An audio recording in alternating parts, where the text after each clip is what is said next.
الحمد لله الذي لم يزل عالما قديرا حيا قيوما سميعا بصيرا والذي أعلى معالم العلم وأعلامه وأظهر شعائر الشرع أحكامه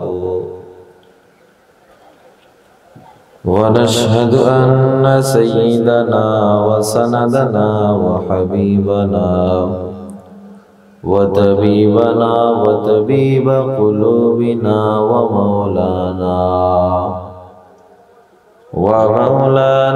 محمدا عبده ورسوله الذي أرسله إلى الناس كافة بشيرا ونذيرا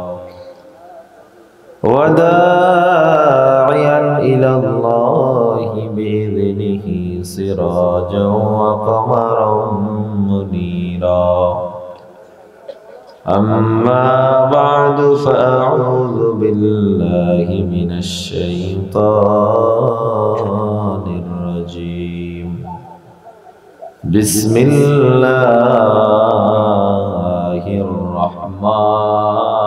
الرحمن الرحيم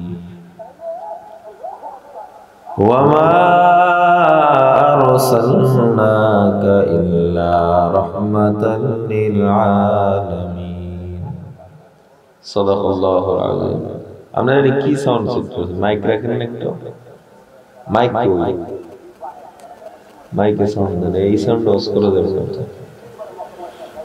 সবাই মোহাম্মদ দুরূদ ইব্রাহিম পড়ি আল্লাহুম্মা সাল্লি আলা মুহাম্মাদিন ওয়া আলা আলি মুহাম্মাদ কামা সাল্লাইতা আলা ইব্রাহিম ওয়া আলা আলি ইব্রাহিম إنك حميد مجيد اللهم بارك على محمد وعلى آل محمد كما باركت على إبراهيم وعلى آل إبراهيم إنك حميد مجيد वही हम सब मुसाफिर हैं वही हम सब मुसाफिर हैं कब्र आखिर ठिकाना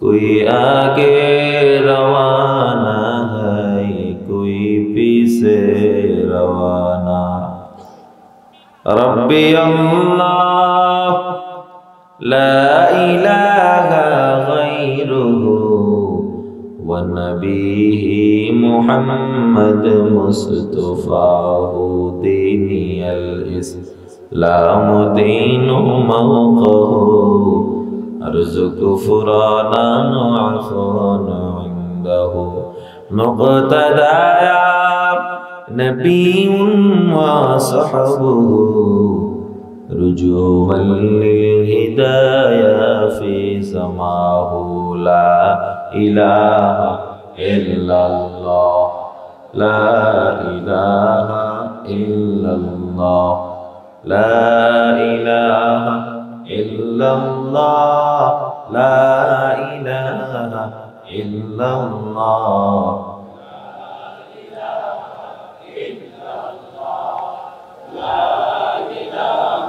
إلا الله لا إله إلا الله لا إله إلا الله جر لا إله إلا الله لا إله إلا الله لا إله إلا الله لا إله إلا الله لا إله إلا الله لا إله إلا الله لا إله إلا الله محمد رسول الله ألا يا ساكن القصر المعلى ستدفن عن قريب في التراب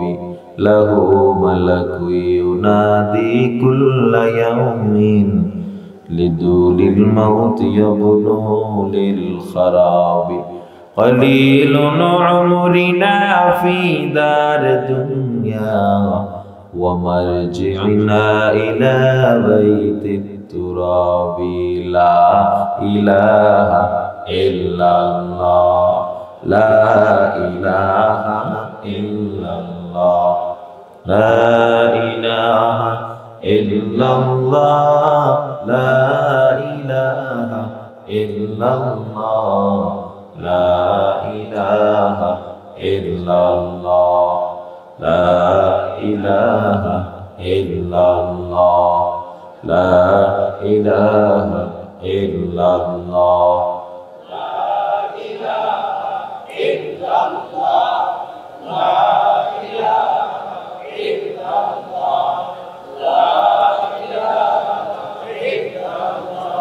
لا إله إلا الله محمد رسول الله سبحانك لا علم لنا إلا ما علمتنا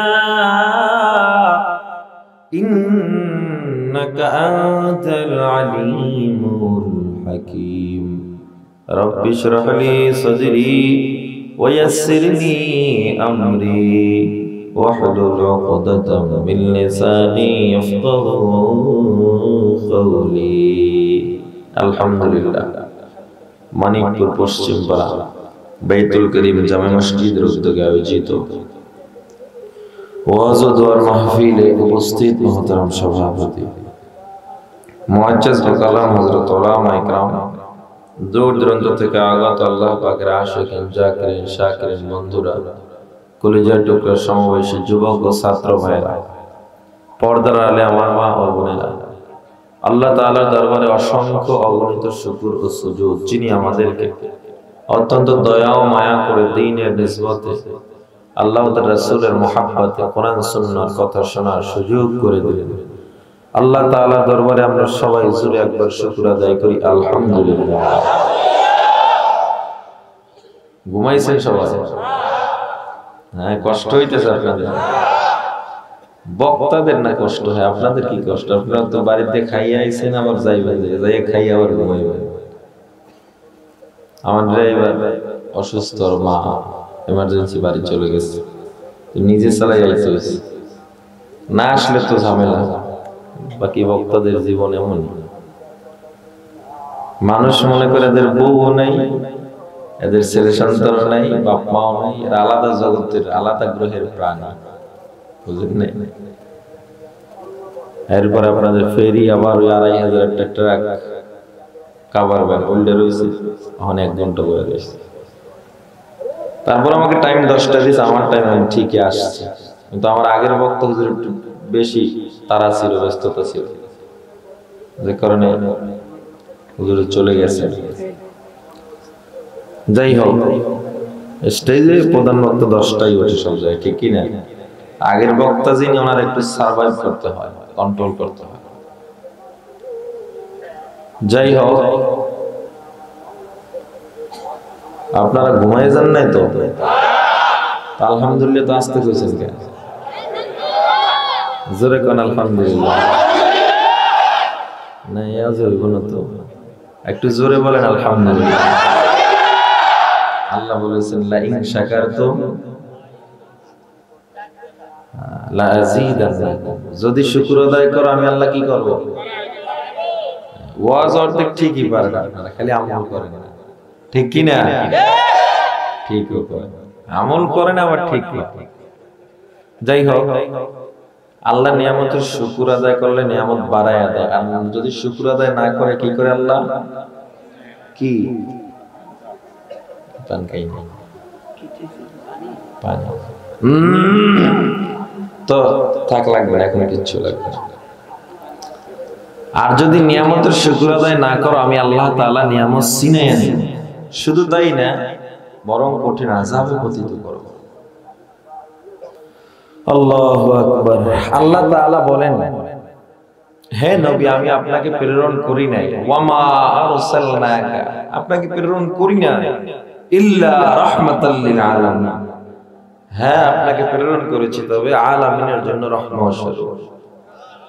সবাই বলেন সুবহানাল্লাহ। সুবহানাল্লাহর দাম আছে না নাই? আবু হুরায়রা রাদিয়াল্লাহু তাআলা থেকে হাদিস বর্ণনা করা হয়, বান্দা যখন একবার সুবহানাল্লাহ বলে আল্লাহ বান্দার আমলনামায় জান্নাতে একটা ফলের গাছ বানায় দেয়। ফলের গাছটা অনেক ছোট। আরবের দ্রুতগামী ঘোড়া যদি ফলের গাছের ছায়ার এক মাথা থেকে দৌড় শুরু করে অন্য মাথায় যেতে যেতে 500 বছর সময় লেগে যায়। শুকরে নেয়ামত নেয়ামত তাফজুকুনা কুফরে নেয়ামত তাযকাফাত বিরুকুনা। শুকরে নেয়ামত নেয়ামত তাফজুকুনা কুফরে নেয়ামত তাযকাফাত বিরুকুনা। যাই হোক, আমরা সর্ব অবস্থায় কার শুকর আদায় করব? ছোট ছোট আমলগুলোর দাম দেন বাজান। এই যে সুবহানাল্লাহ বলছেন, এতে এত বড় একটা সওয়াব পাইছি, অথচ কেউ কেউ আছে এখন ওয়াজ শেষ করে বিড়ি ধরায় বাড়ি রওনা দিবে, আছে না নাই? এজন্য দেখেন আজকে এই মহতি জলসায় কোরআন সুন্নাহর আলোকে এখানে যে আয়োজন করা হয়েছে আল্লাহ ওয়ালাদের মিলন মেলায়, দেখেন নিজের জীবনটা পরিবর্তন করা যায় কিনা। জীবনে তো বহুত ওয়াজ শুনছেন, কান শুক করছেন, কোন ওয়াজে যদি একটু নিয়ত করে ঢুকতেন যে না আজকে আমলের নিয়তে ঢুকবো, একটা হলেও কথা আমল করব, দেখতেন এতদিনে আমরা সবাই আল্লাহর ওলি হয়ে যেতাম। অথচ নিয়ত থাকে একটা, বক্তাদের ওয়াজ এক ধরনের পেশা, শ্রোতাদের হয়ে গেছে এক ধরনের নেশা। ঠিক নেই? আমলের খাতা জিরো। এজন্য আমলের খাতাকে মজবুত করতে হলে, আমলকে স্ট্রং করতে হলে মাঝে মধ্যে ওয়াজ মাহফিলে যাওয়া প্রয়োজন, ব্যাটারি চার্জ দেওয়া প্রয়োজন। ঠিক কি না? আল্লাহ আমাদেরকে যতটুকু আলোচনা হবে, আমাকে সহ আপনাদের সবাইকে আমল করার তৌফিক দান করেন। আমি যে আয়াতে কারিমা তেলাওয়াত করেছি শানে রিসালাত নবীজি পাক, নবী পাক সাল্লাল্লাহু আলাইহি ওয়াসাল্লামের উপর আল্লাহ আয়াত নাযিল করেছেন, বলেছেন হে নবী আপনাকে আমি প্রেরণ করি না, হ্যাঁ করেছি, তবে আলামিনের জন্য রহমত স্বরূপ পাঠাইছি। আলামিনের ব্যাখ্যায় তাফসীর ইবনে কাসির রাইসুল মুফাসসিরিন ইবনে আব্বাস রাদিয়াল্লাহু তাআলা আনহু বলেন, এত বিশদ ব্যাখ্যা করেছেন যে মুফাসসিরে কেরাম লিখতে লিখতে হয়রান, আমরা পড়তে পড়তে হয়রান। শুধু আলামিনের ব্যাখ্যা আমার নবীজির ইজ্জত সম্মান কিভাবে ফুটে উঠেছে কল্পনা করা যায় না। আপনার আমার নবীর দাম অনেক কম, জোরে কোন। মাইকেল এইচ হার্ট, গোটা বিজ্ঞান কুলের এক মহাসাহিত্যিক, উনি একটা বই লিখেছিল দি 100 নামে। পৃথিবীর শ্রেষ্ঠ 100 মনীষীর জীবনী উনি লিখলো। উনি টেনশন করতেছে এক নম্বরে কাকে দিব। একজন একজন করে উনি হাজার জীবনী পড়লো, মনীষীদের জীবনী পড়লো, কিন্তু দেখতেছে এত জীবনী পড়ে মুহাম্মাদের মতো দামি কোন জীবনী পাওয়া যাচ্ছে না। রাজনৈতিক, পারিবারিক, সামাজিক, আন্তর্জাতিক প্রত্যেকটা জীবনী আমার নবী ছিলেন সুপার হিরো। ঠিক কিনা জোরে কয়? উনি বাধ্য হয়ে বইয়ের 1 নম্বরে আমার নবীজির জীবনী লাগায় দিয়েছে। এখন খ্রিস্টান তো গোটা পৃথিবী থেকে তাকে ধিক্কার জানানো হয়, আপনি আমাদের লোক হয়ে আপনি কিভাবে মুসলমানের নবীর নাম 1 নম্বরে দিলেন? উনি বলছে আমি যে 1 নম্বরে মুসলমানের নবীর নাম দিছি, আমার থেকে বড় মুসলিম বিদ্বেষী কেউ নয়, আমি মুসলমানদের দেখতে পারি না, কিন্তু আমি রিসার্চ করে দেখলাম আসলে ওদের নবী অনেক ভালো ছিল, উনি 1 নম্বরে থাকার যোগ্য। তোরা যদি কেউ প্রমাণ করতে পারো না আমার কথা ভুল, আমি তোরে $10 মিলিয়ন কয়শো কোটি হিসাব দেয় বাংলাদেশে পুরস্কৃত করব। আজ পর্যন্ত গোটা পৃথিবীর কেউ এটা প্রমাণ করতে পারে নাই মহা মনীষী আমার নবীর থেকে বড় কেউ আছে।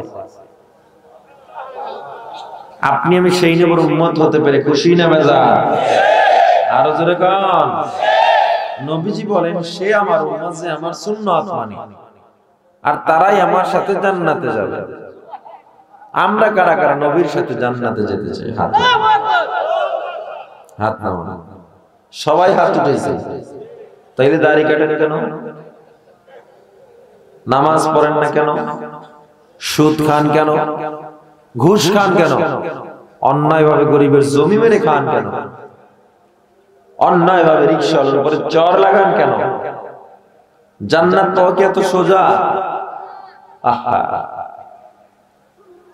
আমরা আলোচনা শুনবো একটা জিনিস, আমার নবীর ইজ্জতের আলোচনা, আল্লাহর বরত্বের আলোচনা, এগুলো কি শুনবো নাকি আমাদের কি করণীয় এটাও বুঝতে হবে।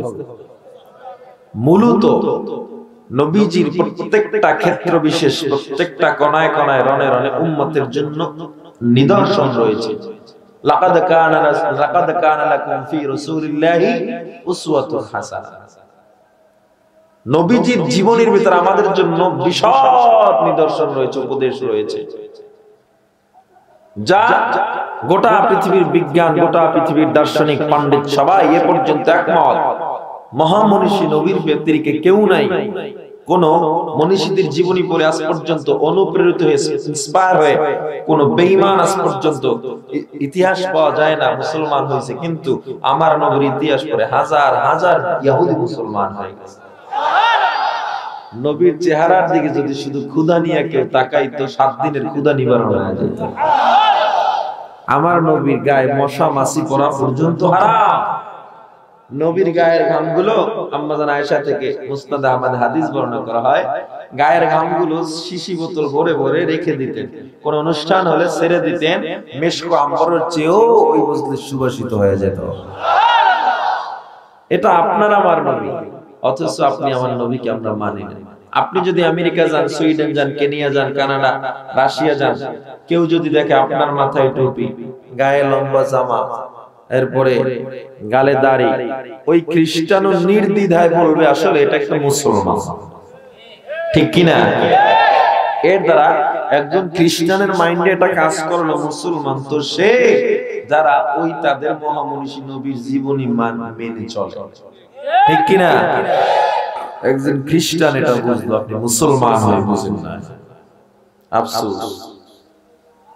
আমি যদি ওনার পাইতাম, একটু কইতাম ভাই আমাদের দেশে চলেন না, তাই দেখেন অবস্থা কি দেশে।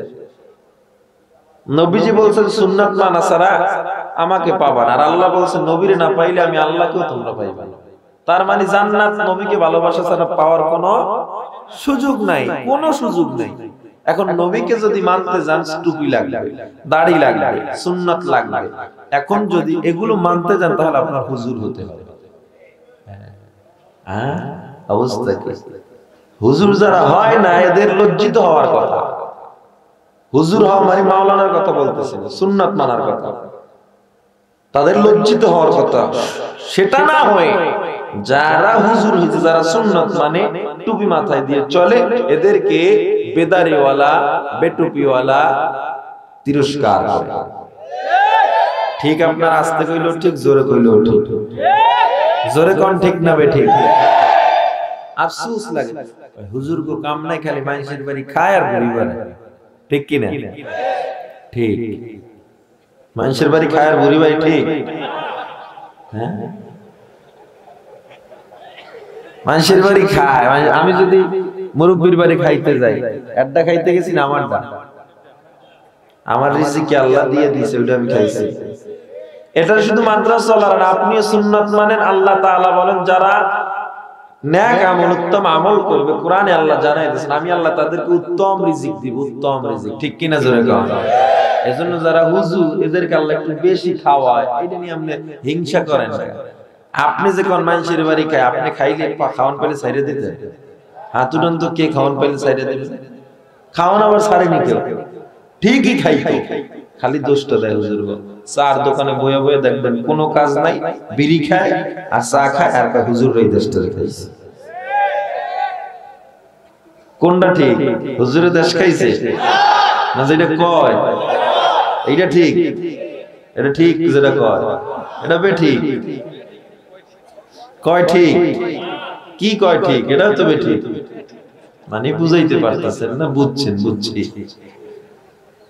এইটা যে তারা বলে দেশ হুজুররা খাইছে, হুজুররা দেশের প্রধানমন্ত্রী, বিরোধী দলে বিভিন্ন বড় বড় এলাকার এমপি মন্ত্রী, না আসতে কম যায়?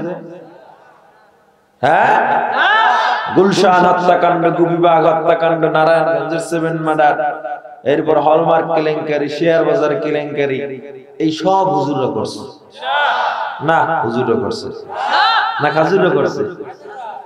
হ্যাঁ, বাংলাদেশকে দুর্নীতিতে 5 বার চ্যাম্পিয়ন করছে হুজুররা। পেঁয়াজের দাম 300 করছে হুজুররা। নুনের দাম, নুন লইয়ে যা চলছে বাংলাদেশে, দাম বাড়ে না, এরপর কিনছে বাঙালি ইচ্ছা মতো 10 কেজি 20 কেজি কিনছে না, হেন আছে, হেন আছে, আছে না নাই? এই নুন তো সব পানি হয়েছে, এদিকে কিনছেন কিনলে। আপনাদের ঘরে মানে দৈনিক 1 কেজি লবণ খায় সবাই। হ্যাঁ, বাংলাদেশ থেকে নুন আমরা অন্য দেশে রপ্তানি করি, আর আপনারা কি করছেন? বাংলাদেশে নুনের অভাব আছে? পাগল, আমি বাসা দিয়ে কয়দিন কুমিল্লা মাহফিল করতেছি, গরিপুর যাব, বাসা থেকে নামছি গলি থেকে ঢাকা, এই গলির দোকানে ভিড়, আন্ডা মারামারি, যাই দেয় নুন কেনে, নুন কয় হুজুর সময় নেই, 1 বস্তা নিয়ে রাখেন বাসায়। আমি কি আমার লাগতো না? আমার 1 প্যাকেটে 1 মাস তৈরি যায়। যাক, নুনের দাম যদিও না বাড়ে, পেঁয়াজের দাম তো বাড়ছে। এইটা তো হুজুররা করছে, কিছু না করলেও পেঁয়াজের দাম হুজুররা বাড়াইছে। হুজুররা বাড়ায় নাই, হুজুরকে তো দোষ কেন? আসলে হুজুরদের দোষ না, দোষ হলো আমাদের ব্রেন, আমাদের মস্তিষ্কের। ওলামায়ে কেরাম যদি পৃথিবীতে না থাকতো, নবীর সুন্নাত ওয়ালারা না থাকতো, পৃথিবীও থাকতো না। আপনি ঠিকই নবীকে ভালোবাসেন, হন আওয়ামী লীগ, হন বিএনপি, ভালোবাসেন কিনা? আপনার আওয়ামী লীগের ভাইও যদি নবীর বিরুদ্ধে কথা বলে, আপনি তাকে ছাড় দিবেন? আপনার বিএনপির ভাই যদি বলে, তাকে ছাড় দিবেন? আপনি ছাড় দিবেন। এর দ্বারা বোঝা যায় নবীর জন্য, আল্লাহর জন্য দিলে একটা জায়গা আছে না নাই? ঠিক নবীর বিরুদ্ধে কেউ কথা বললে ওই হুজুররা এই ময়দানে নামে, ঘরের বিবির থেকে, সন্তানের থেকে বিদায় লয় নামে, ঠিক কিনা? জোরে ওটুক ঈমান তো আপনার মধ্যে হয় না, আশা করি হবে ইনশাআল্লাহ, ঠিক কিনা?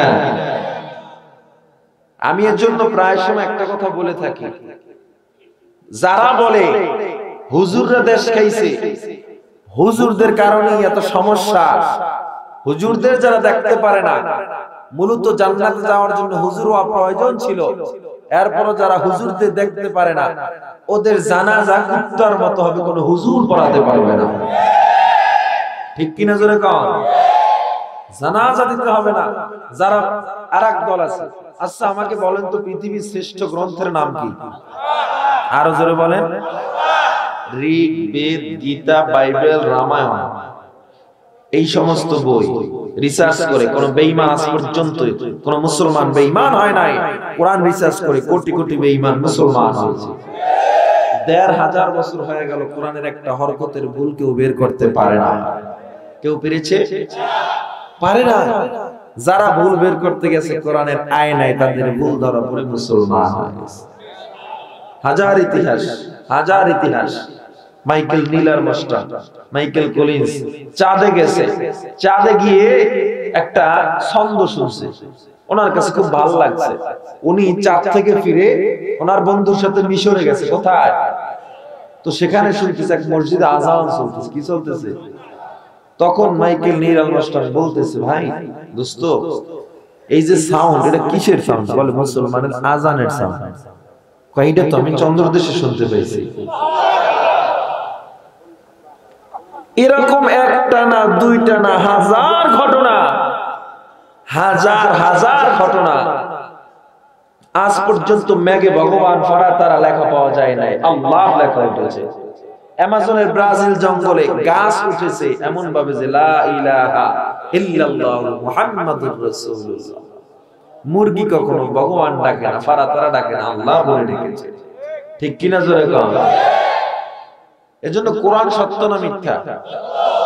এই কোরআন যারা দেখবেন, একটা কাপড়ের কোনো দাম ছিল না, কিন্তু কোরআনের সাথে লাগছে, কাপড়টার অটোমেটিক দাম হয়ে গেছে। কোরআনকে চুমু খায়, জুজদানটাকেও চুমু খায়। ঠিক কিনা জোরে গান?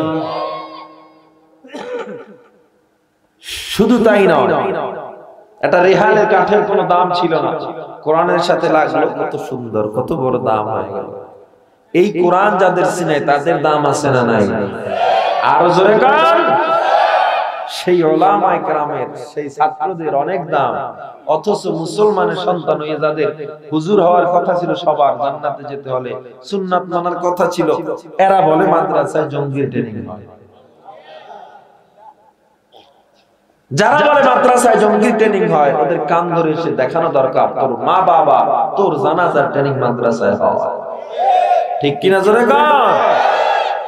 এজন্য বারবার হুজুরের দেশ খাইছে ওডিয়ার কইেন না, পারলে নিজে হুজুর হন, নাইলে কবরের ভিতরে খবর আছে, ওখানে গিয়ে আপনার দলের পরিচয় চলবে না, নেতার পরিচয় চলবে না, নবীর সুন্নাত না মেনে, আল্লাহর আহকাম না মেনে, ইখলাস আমল, ইখলাস ওয়ালা আমল ওয়ালা যদি না হয়ে যায়, কবরটার কবর থাকবে না, জাহান্নামের টুকরো হয়ে যাবে। এজন্য সর্বাবস্থায় আপনাদের কাছে অনুরোধ করব, নবীর ইজ্জত দেন, আর ইজ্জত দিতে গেলে আপনাকে নবীর সুন্নাত মানতে হবে। নবীজি একটা সময় গোটা আরবে আল আমিন উপাধি পেয়ে যায়। গোটা আরবে আমার নবীর মতো দামি কেউ নাই। মানুষ শাম দেশে ব্যবসার জন্য যাইতো, নবীর কাছে টাকা পয়সা আমানত রেখে যাইতো। তো নবীজি এক সময় হেরার গুহায় ধ্যানমগ্ন, হঠাৎ করে জিবরিল আমিন এসে দাঁড়ায় বলেন, ইকরা। নবী বলে, মা না বিকারি, আমি পড়তে জানি না। আবার বলে, ইকরা। নবী বলে, পড়তে জানি না। বলে, হে পয়গম্বর, ইকরা বিসমি রাব্বিকাল্লাযী খালাক, পড়েন আপনার প্রভুর নামে যিনি আপনাকে সৃষ্টি করেছেন। আল্লাহর নবী প্রভুর নাম শুনে একটানে 5 আয়াত পড়ে ফেলল। জোরে কোন সুবহানাল্লাহ। সাইয়্যিদুল কাউনাইনি খাতামুল মুরসালিন, আখির আমদবুদ ফখরুল আউয়ালিন, শুধু ওজুদাশ রহমাতাল লিল আলামিন, মসজিদে ও শুধু হামারা এ জমি তুকু যাও, সুন্নতে আহমদ কুজা বা মুহাম্মদ কাইবুয়াদ নিসবত তোরা। আমার নবীর এত দাম, এত দাম, পয়গম্বর আরবি সাল্লাল্লাহু আলাইহি ওয়াসাল্লাম থরথর করে কাঁপা শুরু করে দেয়। আম্মা জান খাদিজার ঘরের কিনারায় গিয়ে ডাক দেয়, খাদিজা সামনে আমাকে একটু চেপে ধরো, হামজা করে ধরো। আম্মা জান খাদিজা কম্বল দিয়ে নবীকে চেপে ধরলেন। আমার নবী ডাক দিয়ে কানে কানে কয়, খাদিজা, এতদিন পর্যন্ত আমায় তোমরা এত ভালোবাসছো, আমার আমার চাচারা আমাকে ছাড়া কিছুই বুঝে নাই, আমি এখন এমন একটা কথা বলবো, হতে পারে তুমিও আমাকে ছেড়ে দূরে পালায়া যাইবা। আম্মা জান খাদিজা ডাক দিয়া কয়, না মুহাম্মদ, না না, আপনাকে ছেড়ে আমি পালায়া যাব না, আপনি আমাকে বিশ্বাস করতে পারেন, বলে দেন। আমার নবী কানে কানে কয়, খাদিজা, আল্লাহ আমার উপরে রিসালাত প্রেরণ করেছে, আমি নবী হয়ে গেছি। আল্লাহু আকবার।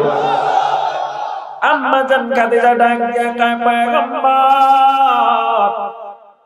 এই গোটা আরবের মানুষ আপনাকে কতটুকু মানলো আর চিনলো আমি জানি না, তবে আপনার হাতে হাতটা লাগাইয়া ইসলামের প্রথম মুসলমান আমি হয়ে গেলাম। আমার নবী গোপনে গোপনে দাওয়া শুরু করে দেয়। এতদিন পর্যন্ত আমার নবীকে যারা এত ভালোবাসতো, সেই আবু জাহেল আজ আমার নবীর মাথায় উটের পচা নারী ভুঁড়ি চাপায়া দেয়। আমার নবীর গলায় গামছা লাগায়া মক্কার অলিতে গলিতে টানে আমার নবী একটা বারের জন্য বদদুয়া করে না।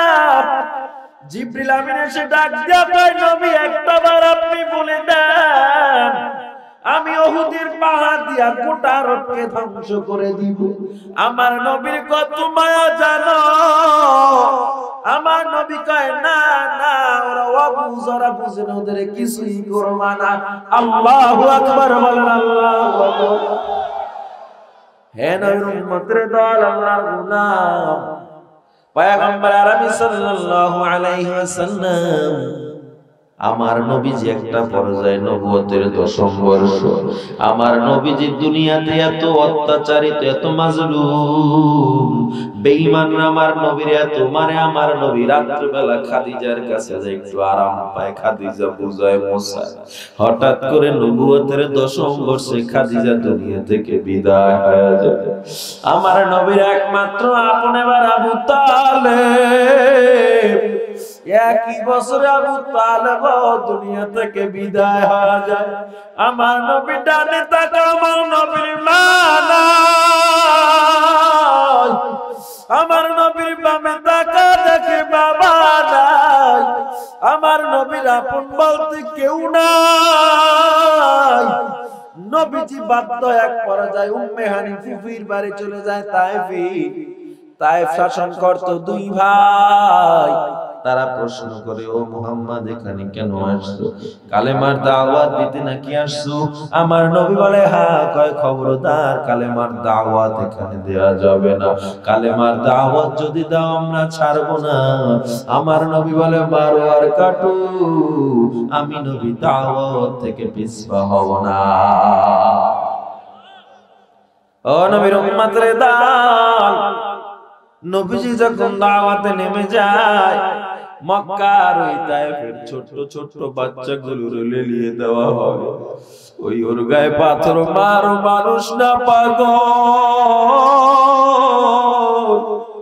আমার নবীর গায়ে পাথর মারা শুরু হয় বৃষ্টির মতো। আমার নবীর গায়ে ধুলো মানে থুথু মারে। নবীজির কপাল ফেটে রক্ত পড়তে পড়তে জুতা পর্যন্ত আটকে যায়। জিবরিল আমিন এসে ডাক দিয়া কয়, পয়গম্বর একটা বারের জন্য আপনি হুকুম করে দেন, আমি তায়েফের পাহাড় দিয়া গোটা তায়েফকে ধ্বংস করে দিব। আমার নবী বলে, আল্লাহুম্মা হাদি কওমি লিআন্নাহুম লা ইয়ালামুন। আয় আল্লাহ, আমার উম্মতকে আপনি মারবেন না, হেদায়েত দেন, ওরা কিছু বুঝে না। আল্লাহু আকবার বলেন। কেমন নবীর উম্মত হইছে? নবীজি এই অবস্থায় বলতেছে, ওরা বুঝে না। হে নবীর উম্মত রে দাল, আল্লাহর গোলাম, নবীজি উম্মে হানির ঘরে অবস্থা, রক্ত মাখা চোখ। আমার নবী জমাট রক্তগুলো চোখের নিচ থেকে সরাই দিয়েছে। এবার আমার নবী চিন্তা করে, কোথায় যাবে? আপন বলতে কেউ নাই। আমার আল্লাহর কুদরতি অন্তরে জোশ বেড়ে দেয়। আমার আল্লাহ ডাক দিয়া কয়, জিবরিল আমিন জলদি যা, আমার দোস্তরে জানাতে মনটা খারাপ যেন করে না। আমি আল্লাহ আমার দোস্তের সাথে দিদার দিব। জিবরিল আমিন উপস্থিত হইলেন, ডাক দিয়া বলে, ইন্নাল্লাহা ইয়াদউকা ইয়া রাসূলুল্লাহ। হে পয়গম্বর, আল্লাহ তাআলা আপনাকে দাওয়াত করেছে, দিদার দিবে। আমার নবীকে বুরাকে করে সেখান থেকে বাইতুল্লাহ মিসার যেখানে জন্ম সেখানে নিয়ে যাওয়া হয়। আমার নবীকে সেখান থেকে আবার বুরাকে করে ঈসার জন্ম যেখানে, এরপরে তুর পাহাড়ের উপরে নিয়ে যাওয়া হয়। আমার নবী 2 রাকাত নামাজ আদায় করলেন। এরপরে বাইতুল মাকদাসে 2 রাকাত নামাজ আদায় করি আমার নবী রফরফে করে আসমানের দিকে রওনা দেয়। ও বান্দা, এখান থেকে আসমান কত দূর? ও নবীর উম্মত, বাংলাদেশের ঢাকার মধ্যে যে ডোমেস্টিক বিমানগুলো, এই বিমানগুলো যদি ঢাকা থেকে সিলেট যায় 25 মিনিট 30 মিনিট, ঢাকা থেকে কক্সবাজার গেলে 50 মিনিট সময় লাগে, ঢাকা থেকে যদি চিটাং যায় 40 মিনিট কিংবা 35 মিনিট সময় লাগে। আপনাদের আমাদের এলাকার সিএনজি গুলোর গতি থাকে 40 কিংবা 50, আমাদের প্রাইভেট কারগুলোর গতি থাকে 90 কিংবা 100, ঘরের বিমানগুলোর গতি থাকে 450 থেকে 500 কিলোমিটার প্রতি ঘন্টায়। যেগুলো সৌদি যায়, এশিয়া মহাদেশে বিভিন্ন জায়গায় যায়, এই বিমানগুলোর গতি 800 থেকে 1000। এত স্পিড 1969 সনে চাঁদে যাওয়ার জন্য তারা একটা যানবাহন বানাইছে, স্পুতনিক ফাইটার। এর পাশাপাশি একটা যানবাহন যেটা গোটা পৃথিবী 8 মিনিটে ঘুরে আসছিল। কয় মিনিটে? গোটা পৃথিবী 8 মিনিটে যদি ঘুরে আসে, তার মানে বাংলাদেশ থেকে এটাকে ছেড়ে দিলে সৌদি যেতে 3 সেকেন্ড সময় লাগবে। কয় সেকেন্ড? এটা যদি 1 মিনিট উপরে ছেড়ে দেওয়া হয় কোথায় চলে যাবে? এটা যদি 1 ঘন্টা উপরে ছেড়ে দেওয়া হয় কোথায় চলে যাবে? এটাকে যদি 1 দিন উপরে ছেড়ে দেওয়া হয় কোথায় চলে যাবে? 1 মাস চললে কোথায় যাবে? 1 বছর চললে কোথায় যাবে? 100 বছর চললে কোথায় যাবে? বিজ্ঞান বলে প্লাস মুফাসসিরে কেরাম বলেন এই সর্বশ্রেষ্ঠ যানবাহনটা যদি আসমানের দিকে ছেড়ে দেওয়া হয় প্রথম আসমানে যেতে যেতে 500 বছর সময় লেগে যাবে। কয়শো বছর? কয়শো বছর? এই পৃথিবীর প্রথম আসমানের তুলনায় পৃথিবীটা কত ছোট? বলে পৃথিবীটা কত ছোট? বিশাল চেটিয়াল ময়দানে যদি একটা সরিষা দানা ফেলে দেওয়া হয় ওই সরিষা দানা যেমন খুঁজে পাওয়া যায় না, পৃথিবীটাকেও যদি প্রথম আসমানের সামনে ছেড়ে দেওয়া হয় এই পৃথিবীটাকেও খুঁজে পাওয়া যাবে না। পৃথিবীটাকে আল্লাহ প্রথম আসমানকে আল্লাহ সবুজ জমরুদ পাথর দিয়া বানাইছে। প্রথম আসমানটা 1 ফিট বা 2 ফিট মোটা না, বলে মোটাও 500 বছরের রাস্তা। প্রথম আসমান থেকে দ্বিতীয় আসমান 500 বছরের রাস্তা। দ্বিতীয় আসমানকে আল্লাহ তাআলা লোহা দিয়া বানাইছে। তৃতীয় আসমানকে আল্লাহ তামা দিয়া বানাইছে। চতুর্থ আসমানকে আল্লাহ রূপা দিয়া বানাইছে। পঞ্চম আসমানকে আল্লাহ স্বর্ণ দিয়া বানাইছে। প্রত্যেকটা আসমানের মধ্যে 500 বছরের রাস্তা, প্রত্যেকটা আসমান আরো 500 বছরের মোটা। ষষ্ঠ আসমানকে আল্লাহ নীলরত্ন দিয়া বানাইলেন। সপ্তম আসমানকে আল্লাহ লালিয়া উতমাকুত জমরুদ পাথর দিয়া বানাইছে। জোরে গান সুবহানাল্লাহ। এরপরে জায়গার নাম হলো সিদরাতুল মুনতাহা। সিদরা মানে বড়ই গাছ, মুনতাহা ইন্তেহা থেকে স্টেশন। এই বড়ই গাছ থেকে আল্লাহ 4টা শিকড় বের করেছেন। একটার নাম হাউজে কাউসার, একটা সালসাবিল, আর একটা ফুরাত, আর একটা জমজম। এই পরে আল্লাহ তাআলা 1000 বছরের পথ আবার বাইতুল মামুর ফেরেশতাদের তওয়াফের জায়গা। বাইতুল মামুরে দৈনিক 70,000 ফেরেশতা তওয়াফ করে। একবার যেই ফেরেশতা সুযোগ পায় কিয়ামতের আগে আর সুযোগ পাবে না। ইবনে আব্বাস রাদিয়াল্লাহু তাআলা আনহু বলেন ওই বাইতুল মামুরের উপর থেকে যদি একটা পাথর ফেলে দেওয়া হয় ওই পাথরটা সরাসরি এসে কাবার মধ্যখানে পড়বে। জোরে কোন সুবহানাল্লাহ। মানুষের তওয়াফের জায়গার ফেরেশতাদের তওয়াফের জায়গা আল্লাহ সোজাসুজি রেখেছে। এ বান্দা, এরপরে আরশে কুরসি, আরো 1000 বছরের পর আল্লাহর আরশে কুরসি আল্লাহর চেয়ার। আমার আল্লাহ তার আরশে কুরসির সামনে 70,000 নূরের পর্দা দিয়ে বসে আছে। সুবহানাল্লাহ। সমাসীন হয়েছে আল্লাহ। এই 1000 বছরের পর, হাজার বছরের পর বাইতুল মাকদাস থেকে আমার নবীকে আল্লাহ এক মুহূর্তের মধ্যে টান দিয়ে নিয়ে যায়। কত দ্রুত! মুফাসসিরিনে কেরাম বলেন একটা সেকেন্ডকে 80 ভাগ করলে যে পরিমাণ দ্রুত হয় সেই পরিমাণ দ্রুত আল্লাহর নবী সেখানে চলে গেছে। আল্লাহর নবী এবার, নবীজি তো মনটা বড় খারাপ, বেঈমানের জ্বালা আমার নবী সইতে পারে না। আমার আল্লাহ আমার নবীকে আর দেরি করে নাই দেখা দিতে। আমার আল্লাহ যখন 70,000 নূরের পর্দা সরায় দেয় পয়গম্বর সিজদায় পড়ে ডাক দেয় আত্তাহিয়াতু লিল্লাহ ওয়াস সালাতু ওয়াত তাইয়্যিবা। আমার আল্লাহ কয় তুমি একা একা বলবা হবে না। আমার আল্লাহ বলে আসসালামু আলাইকা আইয়ুহান নবী ওয়া রাহমাতুল্লাহি ওয়া বারাকাতুহু। জাযাকাল্লাহু আকবার। নবীজি জান্নাত প্রদর্শন করলেন। হঠাৎ করে আমার নবী দাঁড়া যায়। ও ফেরেশতারা, আমি একটা পরিচিত পায়ের আওয়াজ পাই।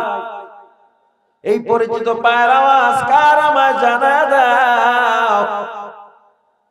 ফেরেশতারা বলে ও নবী আপনার প্রিয় সাহাবী বেলালের পায়ের আওয়াজ। সুবহানাল্লাহ। নবীজি অবাক। আমার নবী যখন দুনিয়াতে আসলেন সব সাহাবায়ে কেরাম কিনিয়া নবী যখন বসে যায়, ওসমান আলী আবু বকর ওমর সামনে বসা। সবাই মনে করছে আমার নবী হয়তো ওমরকে ডাক দিবে, নয়তো ওসমান আলীকে ডাক দিবে, নয়তো আমার নবী চারজনের একজনকে ডাক দিবে। কিন্তু আমার নবী বলে, আইনা বেলাল, আমার প্রিয় সাহাবী বেলাল কোথায়, একটু আমার কাছে এসে যাও। বেলাল মজলিসের এক কর্নার থেকে দাঁড়া যায়। আমার নবী ডাক দিয়া কয়, বেলাল আমার কাছে আসো। বেলাল শিশুর মতো হাউমাউ করে কান্দে। আমার নবী ডাক দিয়া কয়, বেলাল কেন কান্দো? বেলাল কয়, নবী আমার মতো খুশি আজকে কেউ নাই। আপনার মতো একটা কুদরতি আল্লাহ তাআলার এত দামি পয়গম্বর, আপনি আপনার মহায় জবানে আমার নাম উচ্চারণ করেছেন, আপনি আমাকে ডেকেছেন এত দামি সাহাবী ফালাইয়া, এই খুশিতে আমি কান্না করতেছি। আমার নবী ডাক দিয়া কয়, ও বেলাল, ইন্নী সামিতু দাফান আলাইকা বাইনা ইয়াদাই ফিল জান্নাহ, আল্লাহর কসম আমি তোমার পায়ের আওয়াজ জান্নাতে শুনতে পেয়েছি। বেলাল আবার আরো জোরে কান্দে। আমার নবী বলে, বেলাল কেন কান্দো, জবাব দাও, কি এমন দামি আমল করেছো যে তোমার দুনিয়ার পায়ের হাঁটার আওয়াজ আসমানে পৌঁছে যায়? বেলাল কয়, নবী আমি এমন কোন আমল করি নাই যে আমার পায়ের আওয়াজ জান্নাতে চলে যাবে। তবে নবী তাহিয়াতুল ওযু নামে 2 রাকাত নফল নামাজ আমি আদায় করি। ওই 2 রাকাত নফলে এত মজা, যার কারণে আমি সব আমলে অটোমেটিক মজা পাই। জিবরিল আমিন আমার নবীর কানে কানে ডাক দিয়া কয়, পয়গম্বর আপনার বেলাল সত্যি বলেছে, আল্লাহ বেলালের 2 রাকাত নামাজ এত পছন্দ করেছে, আল্লাহ বেলালের দুনিয়ায় হাঁটার আওয়াজটা আল্লাহ জান্নাতের সাথে কানেকশন লাগায় দিয়েছে। আল্লাহু আকবার। সামনে ওসমান আলী আবু বকর, ওসমান আবু বকর আলী ওমর বসা। সবাই একটু মন খারাপ, নবী মনে আমাদের জন্য কোন সুসংবাদ আনেন নাই। আমার নবী ডাক দিয়া কয়, আমি এমন একজন মানুষকে চিনি যার বাবা মাকেও আমি চিনি। জান্নাতে যাওয়ার জন্য মানুষ এত কষ্ট করবে, জান্নাতে যাওয়ার জন্য মানুষ এত পাগল, কিন্তু জান্নাতের 8টা দরজা ওই ব্যক্তিকে পাওয়ার জন্য মারহাবা মারহাবা বলে ডাকতে থাকবে। আল্লাহু আকবার বলেন, আল্লাহু আকবার। সবাই ডাকতে থাকে, পয়গম্বর এমন দামি ব্যক্তিকে যে জান্নাত মারহাবা মারহাবা বলবে। সবাই যখন ব্যাকুল, আমার নবী আবু বকরের হাতটা উঠা গেলে, তাকা দেখো আবু বকর, সেই ব্যক্তির নাম হলো আবু বকর। दुनिया की सदाकत में तेरे नाम रहेगा, सिद्दीक तेरे नाम से इस्लाम रहेगा, सिद्दीक तेरे नाम से इस्लाम रहेगा। আমার নবী কয়, জান্নাত যখন হাঁটতেছি এত সুন্দর একটা বাড়ি দেখতেছি, পুরো বাড়িটা সাদা, ইয়াকুত মাকুত পাথরের এবং স্বর্ণ রূপার মিশ্রিত পুরো বাড়িটা। ফেরেশতারা কয়, নবী এই বাড়িটা আমরা যতক্ষণ জান্নাতে থাকি, বাড়িটা এক নজর আমরা না দেখে থাকতে পারি না। আমার নবী বলে, তোমরা জানো বাড়িটি কার? কয়, না নবী আমাদের জানার বড় ইচ্ছা। আমার নবী ওমরের হাতটা উঠায় বলে, ফারুক আজম ওমরের বাড়ি হলো সেইটা। আল্লাহু আকবার। ওমর হাউমাউ করে কান্না শুরু করে দিয়েছে। ও নবী গো,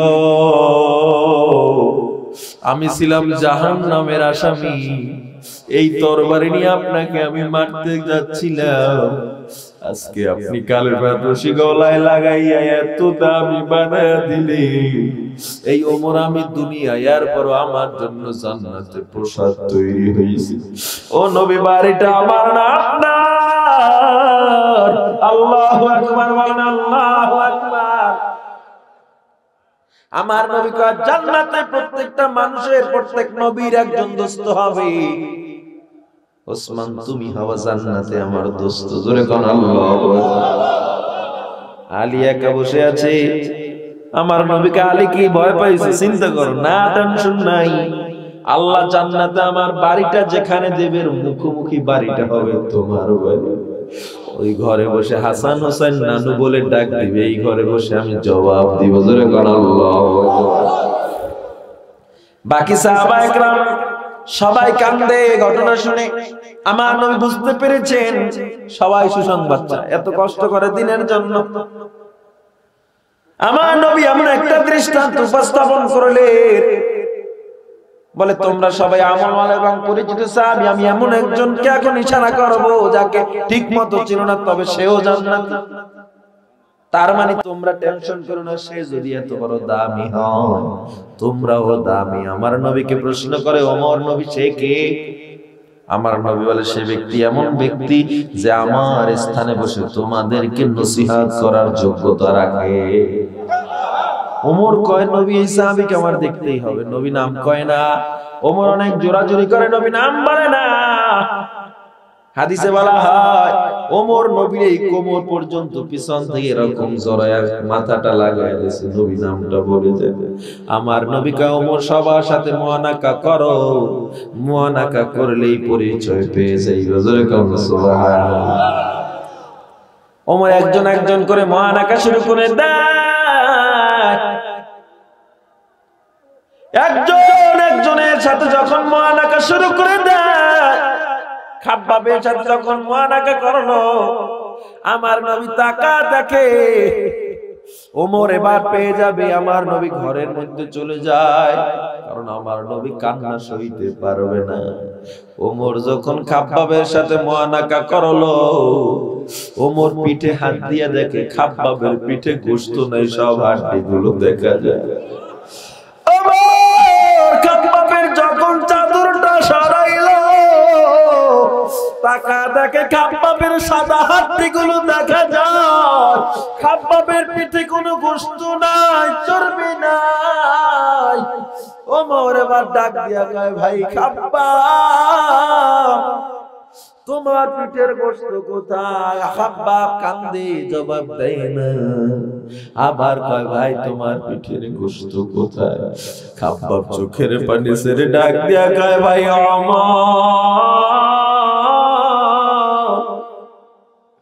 আমি যখন উমাইয়া বিন খালফের গোলাম, আমি কালেমা গ্রহণ করার কারণে আমাকে গরম আগুনে শোয়াইয়া, গরম কয়লার উপরে শোয়াইয়া আমার পেটের গোশতগুলো খসে গেছে। চর্বি পড়তে পড়তে আমার পিঠ একেবারে কালো হয়ে যাইতো, আগুন নিভে যাইতো, আবার আগুন ধরে আমার আগুনে শোয়া রাখতো। এরপর আমি বলতাম না আমার আল্লাহ এক, আমার আল্লাহ নবী আছে, এটা কখনো আমি অস্বীকার করতাম না। আমার বুকের উপরে বড় বড় পাথর চাপা দিয়ে শোয়া রাখতো। জোরে কথা আল্লাহু আকবার। ওমর খাব্বাবের ওই সাদা হাড্ডিতে বারবার চুমকায় আর চিল্লায়া চিল্লায়া বলে কেউ যদি জান্নাতি মানুষ দেখতে চাও খাব্বাবকে দেখো। আমি ওমর তো বীরের মতো ইসলাম গ্রহণ করেছি, আর খাব্বাব এত কষ্ট করেছে। আল্লাহর কসম নবী আমার সত্যি বলেছে, এই খাব্বাবে সেখানে বসে আমাদের নসিহত করার যোগ্যতা রাখে। জোরে করে আল্লাহু আকবার, আল্লাহু আকবার।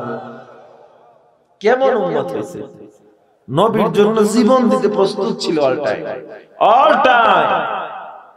আর আপনার আমার অবস্থা, আল্লাহ এত নিয়ামত দেয়, আল্লাহ এত খাওয়ায়, অথচ আপনি আমি আল্লাহর নিয়ামতের শুকর আদায় তো করি না, বরং আল্লাহর নিয়ামতের নাশুকরিয়া আদায় করি। উওয়াতে নেকিনেদারি বদমুকুন, যদি না কাজ করতে না পারো চুপ থাকো। আল্লাহ নিয়ামতের নাশুকরিয়া আদায় কেন করো? লঞ্চের তুফানে পড়ছে, বেঁচে আসছে, বলে ক্যাপ্টেন খুব ভালো ছিল, বলে কি বলে না? মাঝি খুব ভালো ছিল, বলে কি বলে না? ড্রাইভারটা ভালো না হলে আজকে সব গেছিলাম। মূলত কে হেফাজত করে? আমাদের কোনো কিছু যদি চাইতে হয় কার কাছে চাইব? জোরে কোন? কোনো কিছু পাওয়ার ইচ্ছে থাকলে কার কাছে চাইব? নাকি খাজার কাছে, বাবার কাছে? কোন পীর আপনার কিছু দিতে পারে? পীর আমার সন্তান দিছে। জোরে কোন নাউজুবিল্লাহ। পীর আমার শুধু সন্তান দেয় না, পীর আমার ধনীও বানায় দিছে। পীর আমার জান্নাতে নিবে। তার কত সিরা সিরছে, কিয়ামতে আপনার পীরের লুঙ্গি মিয়া ঠিক থাকবে না, আপনি পীর আপনার জান্নাতে নিব। হ্যাঁ, পীরে জান্নাতে নিব মানে নবীরা পর্যন্ত যেখানে বলবে নাফসি নাফসি, আদম ঈসা মুসা সব বলবে নাফসি। মানুষ সাহায্য চাইবে, বলবে আমরা পারবো না, আমাদের জান আছে, আমাদের ভয়। ইল্লা মুহাম্মদ রাসূলুল্লাহ সাল্লাল্লাহু আলাইহি ওয়াসাল্লাম, শুধুমাত্র আপনার আমার নবী আপনার আমার জন্য সুপারিশ করবে, আর কেউ না। আর আপনি পিছাব আপনার জান্নাতে নিব। পিছাবের দাড়ি নাই, নামাজ পড়ে না, আবার জান্নাতে নিব। ও তো জাহান্নামে ভাগে পাইব না। ঠিক কি না জোরে কর? আজীব অবস্থা। আপনার মসজিদের ইমাম সাহেবের যদি দাড়ি না থাকে, আপনি এক ওয়াক্ত নামাজ পড়বেন? আমার কথার জোরে জবাব দিতে হবে। হ্যাঁ, তাইলে ইমাম যদি দাড়িবিহীন হয়, তাকে যদি না মানতে পারেন, পীরকে আপনি দাড়িবিহীন কিভাবে মানেন? পীর না বন্ড? আরো জোরে, স্পষ্ট বন্ড। এর দলিল লাগবে না কোনো বন্ড হইতে। আপনারা আমি বুঝাইবা না। আজকে যদি আমি 10টা দলিল দিয়ে যাই, হয়তো আপনি বুঝলেন, আর এক বক্তায় আর একদিন আরো 5টা দলিল দিব, তখন আপনারা পেশ করে যাবেন। এজন্য আমি আপনাদের একটা ফর্মুলা দিয়ে যাই। বাংলা পড়তে পারেন কে কে? হাত উঠান। বাংলা, আলহামদুলিল্লাহ সবাই বাংলা পড়েন, হাত উঠান। যারা পারেন না, নাতিদের দিকে পড়ে নিয়ে। বাংলা তাফসীর পাওয়া যায়, বুখারী, ইবনে মাজাহ, তিরমিজি, আবু দাউদ, নাসাই, মুয়াত্তা, সব পাওয়া যায় বাংলা। সাহাবীদের জীবনী, তাবিঈদের জীবনী, আইম্মে মুজতাহিদের জীবনী, এরপরে আকাবিরদের জীবনী, আল্লাহওয়ালাদের জীবনী তালাশ করে দেন। আপনি নিজে তালাশ করবেন, বাংলা ফতোয়া দেওয়ার জন্য না, বুঝার জন্য। আপনি যদি তালাশ করে বের করতে পারেন যে অমুকের জীবনী পড়েছি হুজুর, অমুকে বড় আল্লাহর ওলি ছিল, অথচ দাড়ি ছিল না, নামাজ পড়ে না, আপনাকে আমি 1 লাখ টাকা পুরস্কার দেব। আপনি পারবেন প্রমাণ করতে? জোরে কর। এখন নিজে অনেকে আছে, আমি জানি এখানে আটরশির মুরিদ আছে, চন্দ্রপাড়া আছে, সুরেশ্বরী আছে, চরমনাই আছে, তাবলীগ আছে, আওয়ামী লীগ, বিএনপি, সব জানি কিনা? আমরা গোটা বিশ্বে কথা বলি, আমরা সব বুঝি। তারপর আপনাদেরকে বলি, কেন বলি? একটু ব্রেনটারে ঘুরান। অন্ধভক্ত হবেন না কারো। কোন পীর হোক, যে হোক, অন্ধভক্ত হবেন না। আপনি মানেন, হ্যাঁ আপনি এটা মানতে পারেন, বাকি আপনি নিজে পড়বেন, দেখবেন আল্লাহ ওয়ালার দরবার কাকে বলা হয়? যেই দরবারে গেলে বেনামাজি নামাজি হয়। হক্কানি পীরের দরবার তাকে বলা হয় যেখানে বেপরদা গেলে পর্দাওয়ালা হয়ে যায়। এটা যদি আদর্শীয় হয় তাইলে হক, এটা যদি চন্দ্রপাড়ায় থাকে তাইলে হক। ঠিক কিনা জোরে গান? আর এটা যদি আপনি তাবলীগে গিয়েও যাই দেখেন মেয়ে পুরুষ একাত্রিতই নাচানাচি করে, ঢোলডুম্বুরা বাজায়, তাহলে তাবলীগ না হয়, চরমনায় না হয়। ঠিক কিনা জোরে কন? উজানি সারসিনা না হয়, তাইলে এক ক্লিয়ার কথা। এগুলো নিজের বুঝতে হবে। পীর নামাজ পড়ে না, কয় আমার বাবা বাতিনি ভাবে নামাজ পড়ে, এই পিডান দরকার না। জাহির ইবাদত তুই বাতিনি পড়বি কে বেয়াকুল? আমার নবী কি বাতিনি নামাজ পড়ছে? জোরে কন। নবী মনে হয় বাতিনি ভাবে নামাজ পড়ছে। নামাজ তো জাহির ইবাদত। খালি দাড়ি নেই এর পিছে দৌড়ায়, যেটি ল্যাংড়া হেডের পিছে দৌড়ায়। আছে না নাই? আপনাদের পানসারামপুরে নাই? আসেনি? ল্যাংড়ার দ্বারে গেছে, মাল আছে, মাল তো দেখাইয়া দিল ল্যাংড়া, আর কি আছে? হ্যাঁ, ওর ভিতরে যা ছিল সব তো দেখাই দিচ্ছে, আর তো কিছু নাই। 1 বছর দেয় না, 5 বছর, কয় বছর? এর গাব থেকে পাঠা ছাগল খারাপ জানবো। এবার পীর, ও যদি পীর হয়, এলাকার পাগল আছে না, পাগল চিনেন? এত বড় পীর 10 বছর গোসল দেয় না। এর আলামত দেখছেন? মাথায় চুলের জট, গায়ে সালার চট, হাতে গাঞ্জার পট। ঠিক কিনা? আমার আল্লাহর দান নবীর দিয়া, আল্লাহ গেছে গায়ে হইয়া, নবীর দান খাজারে দিয়া, নবী গেছে খালি হইয়া। খাজায় নবীর ধন লইয়া বসে আছে আজমিরে, কেউ ফেরে না খালি হাতে, বাবার দরবারে। নাউজুবিল্লাহ, কে কে কোন নাই? আল্লাহর দ্বারাও কিছু নাই, নবীর কাছে নাই, সব নাকি খাজার কাছে, আজমিরির কাছে। তার ঠিক আছে একটাও নেগেটিভ পজিটিভ ঠিক আছে, সব এক হয়ে গেছে, তার সিরে বয়ে রয়েছে। আফসোস লাগে কেন বলতেছে এগুলো। 4 জায়গায় গীবত করা জায়েজ আছে নাম ধরে, আমি তারপর নাম নেই না, তবিয়তে যায় না, বলি না কখনো। বাকি যারা ইসলামের ক্ষতি করে, ইসলামের সাইনবোর্ড লাগাইয়া এদের নাম ধরে ধরে গীবত করা, এদের নাম ধরে ধরে, এরা ইসলামের ক্ষতি ইহুদি খ্রিস্টান যতটুকু না করেছে, মুসলিম নামধারী বেঈমানগুলো আর থেকে বেশি করেছে। বাংলার মানুষ তাবলীগ ভক্ত, উলামা ইকরাম ভক্ত, পীর ভক্ত, এটাকে পুঁজি করে কিছু নামধারী সাইনবোর্ডধারী বেঈমান পীরের সাইনবোর্ড লাগাইয়া, হক্কানিয়াতের সাইনবোর্ড লাগাইয়া মানুষকে ঈমান থেকে দূরে সরিয়ে নিচ্ছে। আপনাদের সচেতন হতে হবে। নিজেরা খালি পিড়াপিড়ি করেন রাজনৈতিক বিভিন্ন ঝামেলা নিয়ে, ইস্যু নিয়ে, গণ্ড পিন্টির পিড়াইতে পারেন না, এডি তো সমাজের ক্ষতি বেশি করছে। আর পীরে মুরিদের বউ লয়ে ভাগছে, এমন ঘটনা আপনারা শুনেন না? অভাব নাই। কয় কি কয়, পানির ভিতর জ্বললে বাতি যেই ব্যক্তি আর নিবে না, আমগো বাবার দরবারে গেলে নামাজ রোজা লাগে না। যেই দরবারে গেলে নামাজ লাগে না, রোজা লাগে না, এটা হক না ভণ্ড দরবার? এটা বুঝতে দলিল লাগবে। RAB, army, police, OC, DC, SP, IG, commissioner, doctor, doctor, barrister, professor, engineer, columnist, লেখক, সাহিত্যিক, কৃষকওয়ালা, যে যেখানে আছে সবার মধ্যে নামাজে আছে না নাই? এরাও জানে নামাজ পড়তে হবে। নবীজি বলেছেন কিতাবুত তাহারাত, সহিহ হাদিস বুখারী, আউয়ালু মা ইউহাসাবু বিহিল আবদু ইয়াউমাল কিয়ামাতিস সালাত। কিয়ামতের দিন সর্বপ্রথম কিসের হিসাব হবে? আহকামে শরিয়ায় বলা হয়েছে গর্ভবতী মায়ের গর্ভ খালাস হবে, বাচ্চার শুধু মাথাটা বের হয়েছে, এই অবস্থায় নামাজের রক্ত হয়ে গেছে, ওই মাথাটা গর্তে রেখে হলেও নামাজ আদায় করতে হবে। আপনি নৌকার তুফানে পড়ে গেছেন, মারা যাচ্ছেন, হুশ আছে, তখন যদি বগলের নিচে একটা তক্তাও দিতে পারেন অথবা ডুবে যাচ্ছেন, ওই অবস্থায় নামাজ ছাড়ার কোনো সুরাত নাই। নামাজ কখন ছাড়তে পারবেন? যখন আপনি অচেতন, পাগল। একবার শুয়ে আছেন, শুধু আপনি চোখ দুটো নড়তেছে, আর কিছু বুঝেন না। সবাই কি বুঝতেছেন? চোখ দুটো শুধু মেলা, আপনি বুঝতেছেন আপনার এই মা, বাম পাশে বাবা, সামনে স্ত্রী, সব বুঝতেছেন, তার মানে ব্রেন ঠিক আছে। তখন ইশারায় নামাজ পড়তে হবে যে আমি নামাজ পড়তেছি, আল্লাহু আকবার, আলহামদুলিল্লাহ, সব করতে হবে। আরে ভন্ডের করে নামাজ লাগবে। আপনারা রাগ করেন না যারা সাপোর্ট করেন, যারা নামাজ পড়ে না, এদের যদি সাপোর্ট করেন, আপনি মুসলমান নাই, আপনি মুসলমান থাকতে পারবেন না। যারা কয় নামাজ লাগে না, এরা তো মুসলমান না, আল্লাহর আয়াতকে অস্বীকার করেছে, কুফরি করেছে। আস্তাগফিরুল্লাহ, আস্তাগফিরুল্লাহ। এদের অবস্থা দেখলে আশ্চর্য লাগে। দেওয়ানবাগী একজন আছে না, কইতেছে নবীর মেয়ে ফাতেমা আমার স্ত্রী। আল্লাহর লাগে আমার সবসময় কথা হয়, নাউজুবিল্লাহ।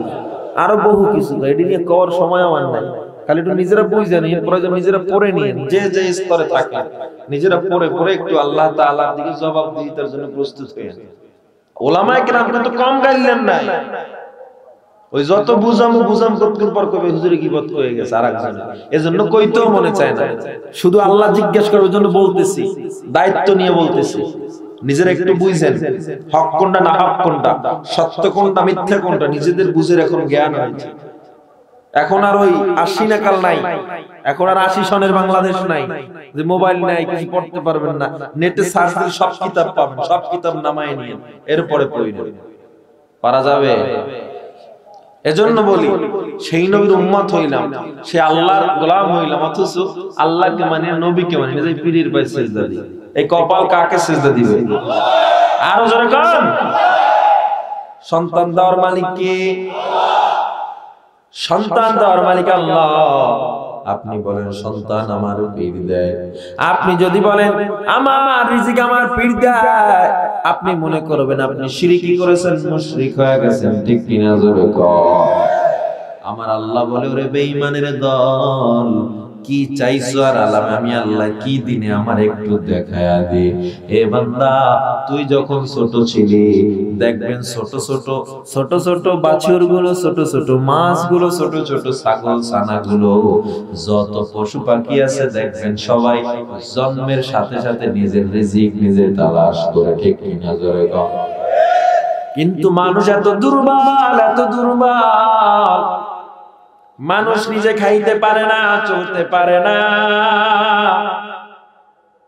আমার আল্লাহ তাআলা বলে বেঈমানের দল তাকায় দেখ, তোর মায়ের অন্তরে আমি আল্লাহ এমন একটা দয়ার থার্মোমিটার বানায় দিলাম। বিজ্ঞান বলে কোন মানুষের ব্যথা যদি 40 ইউনিট হয়, ওই মানুষটা দুনিয়ায় আর বেঁচে থাকতে পারে না। আর আপনি আমি যখন দুনিয়াতে আসলাম, মায়ের ব্যথা ছিল 56 ইউনিটের বেশি। 650 বছর হয়ে গেল, বিজ্ঞান আজ পর্যন্ত বের করতে পারে নাই মা কেমনে বেঁচে আছে। লাস্ট পর্যন্ত একটা কথা বলতে বাধ্য হয়, একমাত্র উপরওয়ালার দয়ায় বেঁচে আছে। কার দয়া? হে বান্দা, তোমার আমার বয়স যখন 2.5 বছর 2 বছর হাজার, ছোট ছোট দাঁত ওঠা শুরু করলো।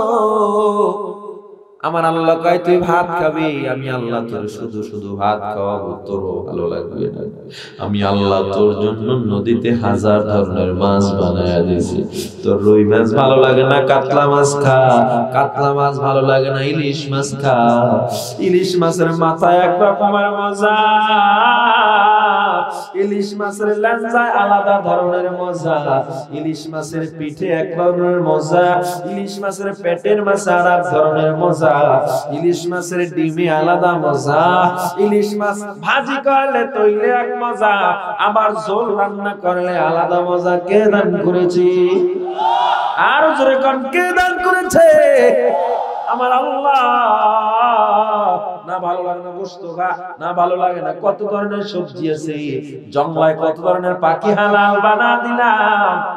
এরপর নেমু খারাপ মানুষ আমি আল্লাহকে সিজদা দাও না। জেনে ল এই দুনিয়াটা যতই রঙিন ফানুস মনে করো, একটা সময় আসবে বান্দা তখন তোমার আপন বলতে কেউ থাকবে না। আজরাইল যখন হাজির হয়ে যাবে, দুনিয়ার রং তামাশা বাহাদুরি ক্ষমতার দাপট সব নিমিষেই পানি হয়ে যাবে। ঠিক কিনা জোরে কর? এই দুনিয়া তো বাহাদুরি, আল্লাহর নিয়ামত। আল্লাহ আপনার আমার জন্য সব বানাইছে। মাটির নিচে কেঁচো চিনেন? কেঁচো, হ্যাঁ, বড়শি দিয়ে মাছ ধরে, এই কেঁচো আল্লাহ বেহুদা বানাইছে। পদার্থ বিজ্ঞান বলে একটা কাঁচামরিচ গাছ, করলা গাছ, শশা, শস্য গাছ যা আছে, এগুলোতে 2-3টে শশা হওয়ার কথা, কাঁচামরিচ হওয়ার কথা। এত কেন হয়? বলে মাটির নিচে আল্লাহ যে কেঁচো সৃষ্টি করেছে, ওই কেঁচোর ভিতরে একটা রাসায়নিক উপাদান এত পরিমাণ, কেঁচো যখন মাটি খেয়ে আবার ছেড়ে দেয়, ওই কেঁচোটায় মাটি খেয়ে ছেড়ে দিলে মাটির ভিতরে রাসায়নিক উপাদান 80 গুণ বেড়ে যায়। যে কারণে আর একটা 2টা কাঁচামরিচ না, 1000 কাঁচামরিচ পাইতেছে, 1000 টমেটো, 1000 শশা, 1000 বেগুন পাইতেছে। সুবহানাল্লাহ। কার দান এগুলো? ব্যাং চিনেন না? ব্যাং কয় প্রকার? আমনে ছেলে সন্তান কয়টা? অনেক অনেক কই লইব মিয়া।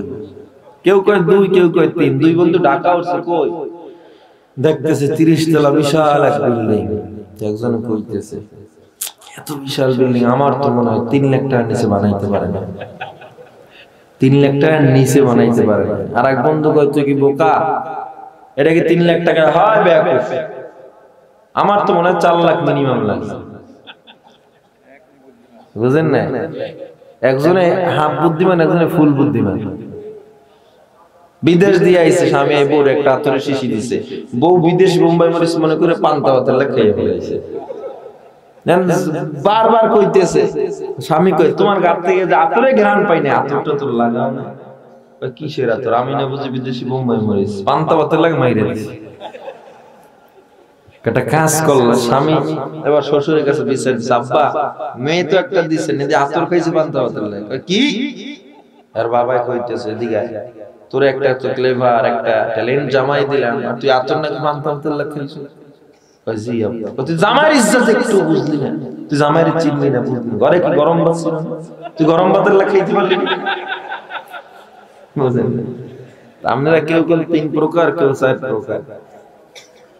এই পৃথিবীতে আল্লাহ 4740 ধরনের ব্যাঙ সৃষ্টি করছে। সুবহানাল্লাহ। পকেটে থাক, বাড়ি যেয়ে কই এই 47 প্রকার ব্যাঙ, আর আমরা এখন 3-4 প্রকার। কই আগরতলা, কই উগুরতলা, না 1000 কইলেও তো মানা যাইতো। যাক, না জানা স্বাভাবিক। বাংলাদেশে একটা ব্যাঙ আছে সোনা ব্যাঙ, চিনেন আপনারা? এটা বিক্রি করে গণপ্রজাতন্ত্রী বাংলাদেশ সরকার প্রতি বছর 2,60,000 মার্কিন ডলার আয় করে, কোটি কোটি টাকা। এই টাকাটা সরকারি তহবিল থেকে আপনার আমার রাস্তায়, ব্রিজে, ফেরিতে, ফ্লাইওভারে ব্যয় হয়। মূলত এই জনগণের উপকারটা ব্যাংক সৃষ্টি করে কে করেছেন? জোরে কর আল্লাহ। কিছু বিজ্ঞান বলে দৈনিক এত পরিমাণ ঘূর্ণিঝড় তৈরি হয় সমুদ্রে, সাগরে, মহাসাগরগুলোতে, ওর 1000 ভাগের 1 ভাগ, কেউ কেউ বলছে 100 ভাগের 1 ভাগ যদি দুনিয়াতে আসে, গোটা দুনিয়া প্লাবিত হয়ে যাবে, বন্যায় মানুষ ভেসে যাবে, মারা যাবে। আসে না কেন? বলে আল্লাহর তৈরি কোটি কোটি ডলফিন মাছ তাদের লেঞ্জা দিয়া ওই ঘূর্ণিঝড়ের সাথে যুদ্ধ করে, পিটাপিটি করে, যে কারণে ঘূর্ণিঝড়গুলো আস্তে আস্তে দুর্বল হয়ে যায়। সুবহানাল্লাহ। এখন আপনারা বলবেন এটা আপনি জানছেন করতে না? যাই হোক, এই যে আল্লাহ সৃষ্টি, এরকম সারা রাত বললে শেষ হবে না। আল্লাহ সৃষ্টি নিয়ে গবেষণা করে দেখেন আল্লাহ কত কিছু রাখছে আপনার আমার জন্য। কোন বিজ্ঞান ওষুধ বানাইতে পারতো আল্লাহ যদি গাছ না দিত, ফল না দিত? ওই যে একটা পরিচিত গ্যাস্ট্রিকের ট্যাবলেট পায়খানার পোকা দিয়ে বানানো হয়, কইলে তো না খাইয়ে চিত্রে মরে থাকবে, খাইবেন না, এলে কইলাম না। কদু আছে না? কদু চিনেন? কদু আবার লাউ কয়, কই কদু কয় লাউ। এই কদু খেলে কি হয় বলে চিকিৎসা বিজ্ঞান বলে অল্প বয়সে চুল পাকা বন্ধ হয়। শুধু তাই না, আপনার যদি জন্ডিস থাকে কমে যায়।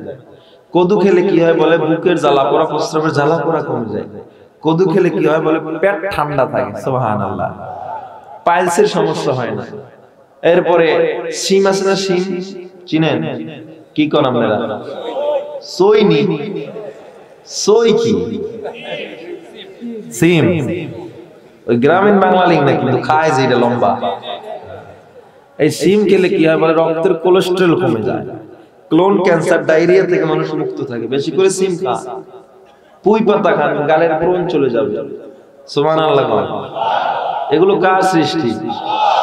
শুধু তাই না, পুঁই গাছ না, পুঁই শাক আছে না, এরপর পালং শাক আছে, পালং শাক খান। প্রত্যেকটা শাকের মধ্যে প্রচুর ভিটামিন, প্রচুর পরিমাণ আল্লাহ তাআলা ওইগুলো না যেগুলো ফরমালিন দিয়ে বোঝাই করে রাখছে, সব মাইরে ফেলেছে নিজেরা, যে গ্রামে যেগুলো সতেজ ওগুলো। শুধু তাই না, পেঁপে খান। আপনার যদি পেট ফাঁপা থাকে পেঁপে ক্লিয়ার করে দেবে। মৃত্যু ব্যতীত সব রোগের মহা ঔষধের নাম হলো মধু, কালোজিরা। আপনি যে ক্রিম দেন, ফেজাল ব্যবহার করেন, এগুলো তৈরি হয় মধু দিয়ে। আল্লাহ মধু না দিলে কই পাইতেন কোল্ড ক্রিম, কই পাইতেন শেভিং ক্রিম? হ্যাঁ, কই পাইতেন এগুলো? এগুলো আল্লাহর সৃষ্টি। আল্লাহ স্রোত না দিলে নদীতে বিদ্যুৎ পাইতেন না। আল্লাহ সূর্য না দিলে আপনি সোলারের বাতি জ্বালাইতে পারতেন না। আল্লাহ মাটির নিচে যদি অকটেন পেট্রোল না দিত আপনি কেমনে গাড়ি চালাইতেন? আল্লাহ তাআলা যদি মাটির নিচে কেরোসিন না দিত বাতি কেমনে জ্বালাইতেন? আল্লাহ মাটির নিচে যদি কয়লা না দিত আপনি বিদ্যুৎ কেমনে তৈরি করতেন? আল্লাহ মাটির নিচে বলে ইয়াখরুজু মিনহুমাল লুলু ওয়াল মারজান, গভীর সমুদ্রের মধ্যে ঝিনুকের মুখে মুক্তা, তাও আল্লাহ আমাদের জন্য দিয়েছে। এরপর মানুষ এত বড় নেমো খারাপ। লোহা চিনেন? লোহা। আমার এই জামাটায় লোহা আছে, এটা লোহার জামা। টুপি, গায়ের কোট, লোহা নাই, তাইলে লোহার মেশিন ছাড়া তৈরি হতে পারছে? জোরে কর। এইটাই কোন লোহা আছে সিরামিকের পৃষ্ঠে? লোহার কোন সাহায্য ছাড়া কোনো কিছু হতে পারে না। লোহা কার দান? আরো আস্তে কোন? সূরা হাদীদের 25 নম্বর আয়াত একটু রিসার্চ করে দেখেন, লোহা কি পরিমাণ বড় পদার্থ। 700 বছর বিজ্ঞান রিসার্চ করছে, আজ পর্যন্ত এক যারা লোহা বানাইতে পারে না। এরা লাস্ট পর্যন্ত বলছে এই সৃষ্টিও আল্লাহ ছাড়া সম্ভব না। সুবহানাল্লাহ। এরপর মানুষ আল্লাহকে মানে না। কিভাবে বুঝাইলে বুঝি? সব আল্লাহর দান, সব আল্লাহর দান। আল্লাহ যদি 1 সেকেন্ডের জন্য গোটা পৃথিবীর বাতাস বন্ধ করে দিত, এই পৃথিবীতে কোনো মানুষ বেঁচে থাকতে পারত না। বলতে পারেন যে 30 সেকেন্ড তো আমি থাকতে পারি শ্বাস বন্ধ করে। বিজ্ঞান কি বলে শুনেন, বাতাসের সাথে অক্সিজেনের সম্পর্ক। আপনার এই প্যান্ডেলটা দাঁড়ায় আছে অক্সিজেনের সাহায্যে, বিল্ডিংটা দাঁড়ায় আছে অক্সিজেনের সাহায্যে, সবগুলো নাহলে গুঁড়ো গুঁড়ো হয়ে পড়ে যেত। প্রত্যেকটা জিনিসের সাথে মিলে আছে অক্সিজেনের সাহায্যে। বাতাস না থাকলে সব ভেঙে চুরে গায়ে পড়ে মানুষ মারা যেত, কোনো মানুষ আর বেঁচে থাকতো না, শুধু বাতাস। কেউ যদি এক চামচ মধু আর এক চিমটি লেবু দিয়ে খানা রাত্রে পানি খেয়ে ঘুমায় যায়, বিজ্ঞান বলে সকালবেলা ওঠার আগে 10টা ভাইরাস জাতীয় রোগ শরীর থেকে নেমে যাবে। কয়টা? মিনিমাম 10টা। বাতে ব্যথা, শিয়ালের তরি মালিশ করেন ক্লিয়ার। শূন্যলতা দিয়ে কবুতরের পাও ভাঙছে, পাখির পাও, এরকম পেঁচায় দেন, 3 দিনের মধ্যে হাড্ডিটা জায়গায় এসে যায়। এগুলো কার দান? আরো জোরে কও। সাগর নদী আর পাহাড় বনে পাখিদের গুন গুন গুন জরনে ভেসে আসে ওই সুমধুর তান, চারিদিকে শোনো আল্লাহর জয়গান।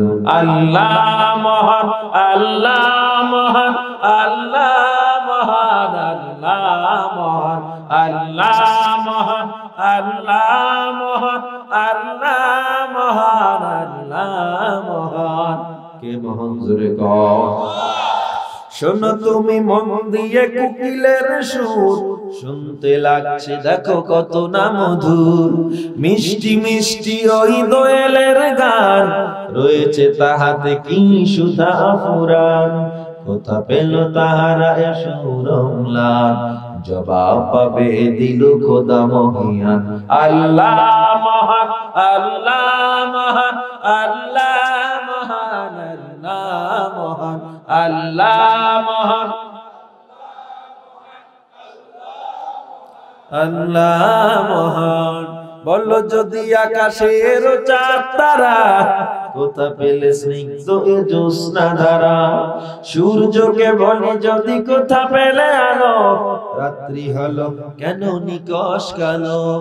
কোথা পেল মানব এক জীবন বিধান, জবাব একটা সবই আল্লাহর দান।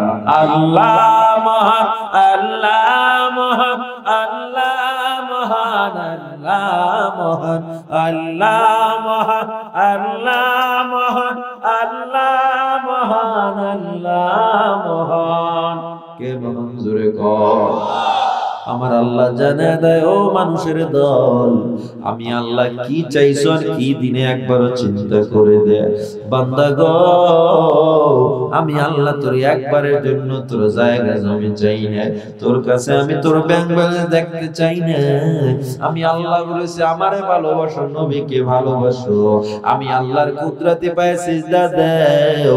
মানুষ বেঈমানি করে আল্লাহকে সিজদা দেয় না, পীরের পায়ে সিজদা দেয়।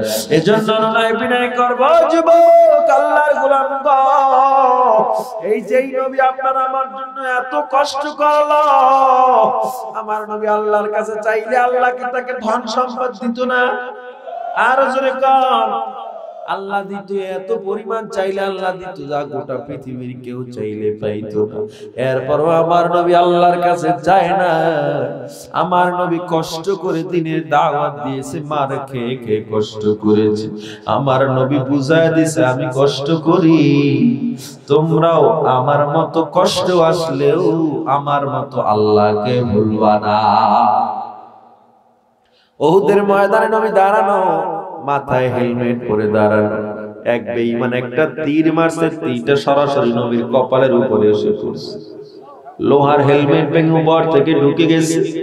আমার নবী ছটফট করতে করতে গর্তের মধ্যে পড়ে যায়। বেঈমানরা খবর দিয়া দেয় আখিরি জামানার নবী নাকি দুনিয়ায় নাই। বেলাল মসজিদের মিনারায় তারে আযান দেয়। আমার নবী ডাক দিয়া কয়, ওমর তুমি সরো, আবু বকর সরো, ও আলী সরো, আমাকে তোমাদের ধরতে হবে না। সাহাবায়ে কেরাম মার খায়, তাড়াতাড়ি তাদের হেফাজত করো। ওমর যায় না, আলী যায় না, উসমান যায় না। আমার নবী কসম দিয়ে বলে তাড়াতাড়ি চলে যাও। ওমর যেতে চায় না, যখন কসম শুনলো সবাই চলে যায়। বেঈমানরা নবীকে একা পেয়ে আবার তীর মারা শুরু করে দেয়। তলহা রাদিয়াল্লাহু তাআলা লাফ দিয়ে নবীর জড়ায়া ধরছে। যেদিক থেকে তীর আসে সেদিকেই তলহা নিজের বুকটারে ঘুরায়া দেয়। জোরে কান আল্লাহু আকবার। আমার নবী ডাক দিয়ে কয়, তলহা জলদি এখান থেকে সরে যাও, তোমার শরীরে তো জায়গা নাই। তলহা ডাক দিয়া কয় নবী আন্নালি নাফসান ওয়াহিদা, আমার বড় কষ্ট, আল্লাহ আমাকে কেন 100 দান দিল না, জান দিল না? আল্লাহ আমাকে একটা কেন জান দিল? আজকে 100 জান হলে আমি আপনাকে 100 জান দিয়া রক্ষা করতাম। আমার নবী মদিনায় বিভিন্ন সময় হাউমাউ করে কান্না শুরু করে দিতেন। সাহাবায়ে কেরাম প্রশ্ন করতেন, পয়গম্বর আপনি কেন হাউমাউ করে শিশুর মতো কান্দেন? আমার নবী বলে, আমার বারবার তলহার কথা মনে পড়ে যায়, কারণ আমার তলহা সেদিন 70টা তীর বুকে নিয়া তলহা আমাকে কাঁধে করে পাহাড়ে চলে যায়। আমি জীবনে ওর মতো ইমানদার দেখি নাই। তোমরা যদি জীবন্ত লাশ দেখতে চাও, তলহাকে দেখলেই বুঝবা জীবন্ত লাশ। শহীদ কাকে বলে? জোরে কান আল্লাহু আকবার। উহুদের ময়দানে এক মহিলা পাগলির মতো দৌড়ায় আর ডাক দিয়ে কয়, নবী গো, সবাইকে আপনি বিনা গোসলে কবর দিবেন, তবে একজনকে দিবেন না। আমার নবী ডাক দিয়া কয়, ও মা তুমি কি? মহিলা হাতটা বের করে দিছে। নবী তাকায় দেখেন আমার হাতের মেহেদি এখনো শুকায় না। গত রাত্রে আপনি হানজালার সাথে আমার বিবাহ পড়াইছেন, আমাকে বাসর ঘরে পাড়াইয়া হানজালা চলে আসছে। আপনি যদি না থাকেন হানজালা বেঁচে থাকবে না। কেমন উম্মত হইছো ও মুসলমান? আমার নবী হানজালাকে ডাকলো। সাহাবায়ে কেরাম তো বলল, হানজালার লাশটা আমার কাছে নিয়ে আসো। আমার নবী তাকায় দেখি হানজালার লাশটা কে যেন আগেই গায়ে বিভাবে গোসল করায়া দিছে। আমার নবীর মনটা খারাপ। আমার আল্লাহ ডাক দেয়া কয়, জিবরিল জলদি যাও, আমার দোস্তকে জানা দাও আমি আল্লাহ হানজালার প্রতি এত খুশি। আমি আল্লাহ হানজালার গোসল ফেরেশতাদের মাধ্যমে জমজমের পানি দিয়া করায়া দিছি। কান্দিয়া বে কুলোরে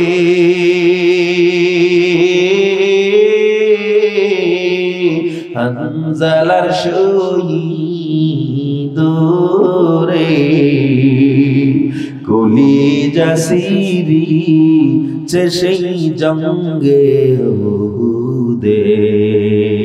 নবীর ডাকে আধার রাতে কহিন বিবির তরে, যুদ্ধে যাব শহীদ হব, বিদায় দেওয়া মারে রে সেই জঙ্গে উহুদে।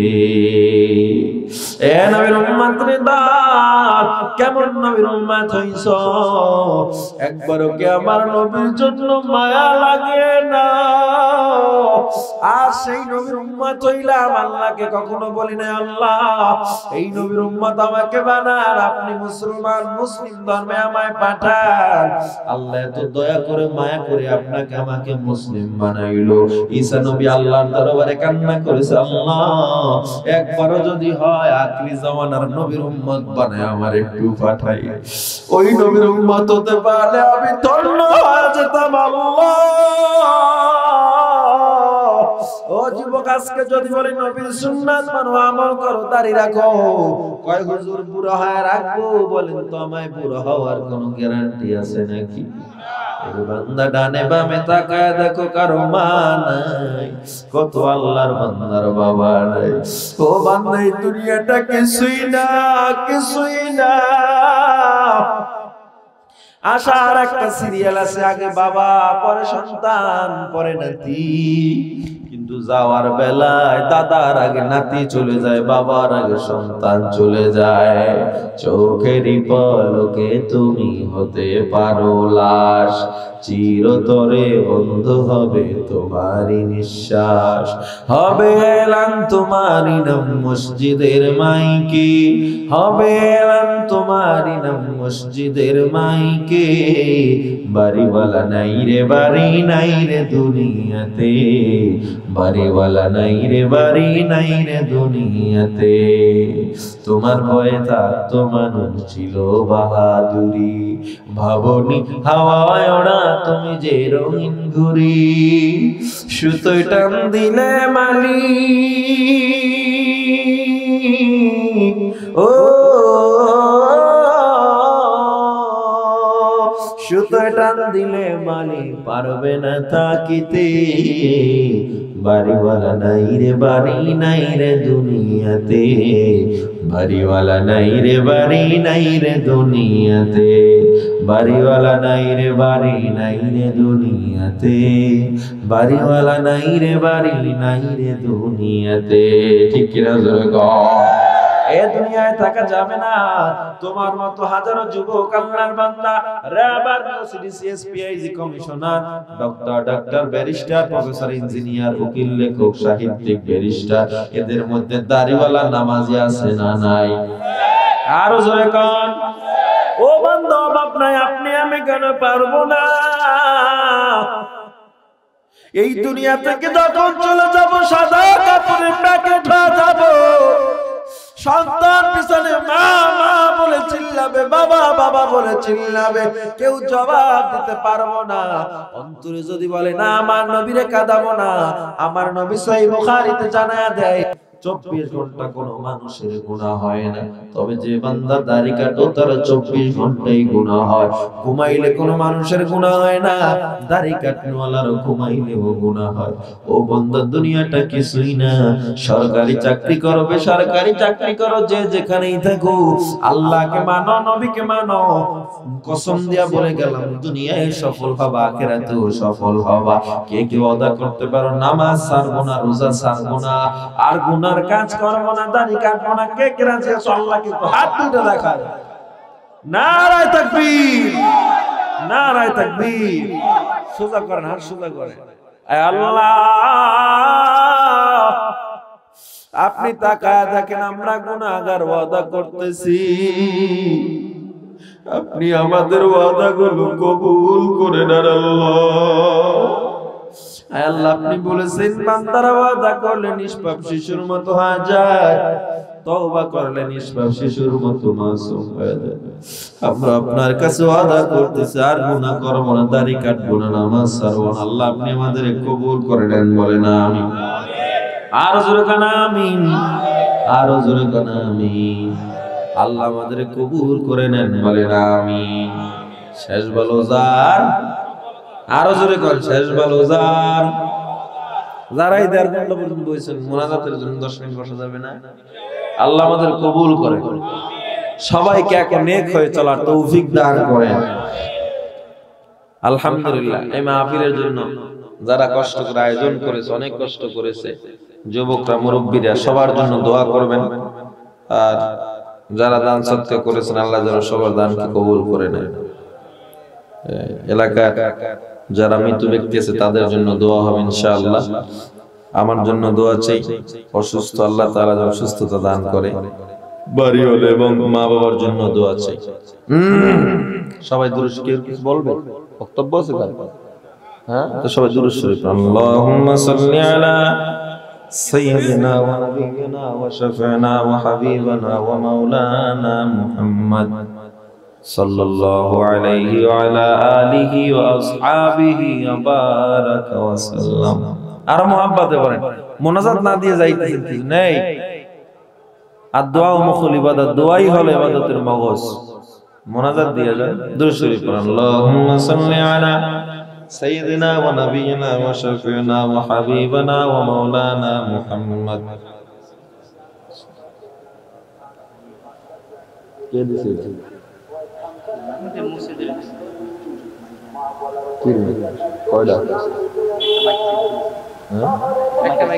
একটা মাইক সেট লাগবে মসজিদের জন্য। কোন বান্দা আছেন একটু সুবিধবান ব্যক্তি, একটু বলতে পারেন হুজুর মসজিদের জন্য যত সওয়াব হবে আপনি একটা ভাগীদার হয়ে যাবেন ইনশাআল্লাহ। দান করলে কমে না, দান করলে একজন আল্লাহর বান্দা একটা মাইক সেট, শুধু একটা মাইক সেট দিবেন, একজন না দুজনে মিলে দেন। দুজনে যে হুজুর আমি একটা ভাগ দিব, আছে কোন আল্লাহর বান্দা?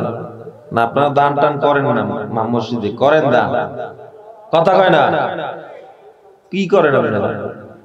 হ্যাঁ, একজন উঠেন না, খবরদার। এই মসজিদের জন্য আমার নবী বলে আল মসজিদু বাইতুল্লাহ আল মাদ্রাসাতু বাইতি। আর দান সদকা করলে বোঝান জীবনে কি আমল করতে জানি না, দান করেন, মৃত্যুর পরেও আপনার কবরে সওয়াব পাঠাতে থাকবে। এজন্য জীবনের টার্নিং পয়েন্ট হিসাবে যদি নিতে চান, আখিরাতের জীবনেও কাজে লাগবে। একটা মাইকের জন্য আলহামদুলিল্লাহ, নারায়ে তাকবীর। আমির হোসেন ভাই একটু দাঁড়ান, বাজান একটু দাঁড়ান, একটু আমি দাঁড়াইতে কইতেছি, দাঁড়ান। আপনি কি ফুল দিবেন নাকি অর্ধেক? ফুল না? আলহামদুলিল্লাহ। আমির হোসেন ভাই চিনেন আপনারা সবাই? আলহামদুলিল্লাহ, উনি একটা মাইক সেট দিয়ে দিবেন। নারায়ে তাকবীর। আল্লাহ তাআলা ওনার মনের নেক আশা পূরণ করে দেন, জোরে কোন আমিন। এবং এই মাহফিলের যত লোক আসছে আমরা, এর মধ্যে একজন আল্লাহর ওলি অবশ্যই আছে না নাই? দোয়া করবেন ইনশাআল্লাহ।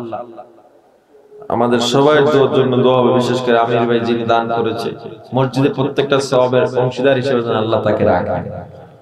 আমার জন্য দোয়া চাই। ঢাকা একটা মাদ্রাসা জায়গা নিয়েছে, ৭৬ লক্ষ টাকা দাম, প্রতি মাসে দিচ্ছি, অনেক ব্যাপক খরচ। আমার বড় ভাই হাফিজুর রহমান সিদ্দিক, মেজো ভাই হাবিবুর রহমান মেজবা, সবাই আলহামদুলিল্লাহ দ্বীনের জন্য, মাদ্রাসার জন্য কাজ করছে। আপনারা দোয়া করবেন আল্লাহ যেন সব সহজ করে দেন। আলহামদুলিল্লাহ, আলহামদুলিল্লাহ রাব্বিল আলামিন। হ্যাঁ,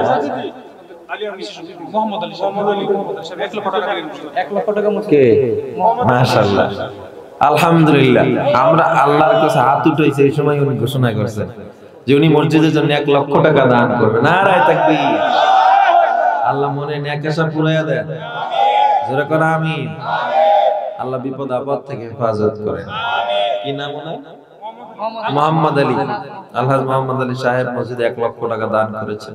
আল্লাহ তাআলা ওনার মনে নেক আশা যেন পুরাইয়া দেন। আলহামদুলিল্লাহি রাব্বিল আলামিন।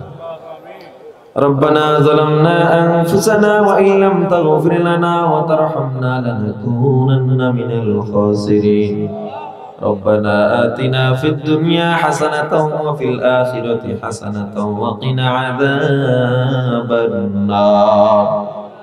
رب ارحمهما كما ربياني صغيرا. رب ارحمهما كما ربياني صغيرا.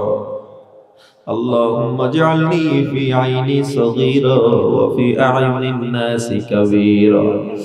يا قاضي الحاجات يا دافع البليات يا حلال المشكلات. والله ময়দানের দিকে একটু তাকা দেখো, কত আল্লাহর বান্দা দুনিয়ার ব্যবসা ফালাইয়া, দুনিয়ার ঝামেলা ফালাইয়া, ধনী নেই গরিব নেই, সবাই তোমার মহব্বতে ময়দানে বসে গেছে।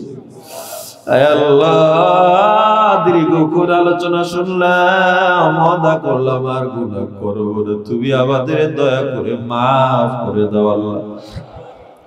আল্লাহ রাব্বুল আলামিন, আপনি যদি আমাদের ফিরায় দেন, যাওয়ার আর জায়গা নাই আল্লাহ, আপনি আমাদের খালি ফেরত দিও না গো মালিক। আয় আল্লাহ, আমরা যারা হাত উঠাইছি এখানে তাকায়া দেখেন কত গরিব কত ধনী একত্রিত হয়ে আছে। আল্লাহ, ঠান্ডার মধ্যে বসে আছি একমাত্র আপনার আশায়, আপনি আমাদের খালি পাঠায়েন আল্লাহ। এই মাহফিলের আয়োজন যারা করেছে অনেক কষ্ট করে, দিন রাত একাকার করে কষ্ট করেছে আল্লাহ, সবাইকে উত্তম প্রতিদান দান করেন আল্লাহ।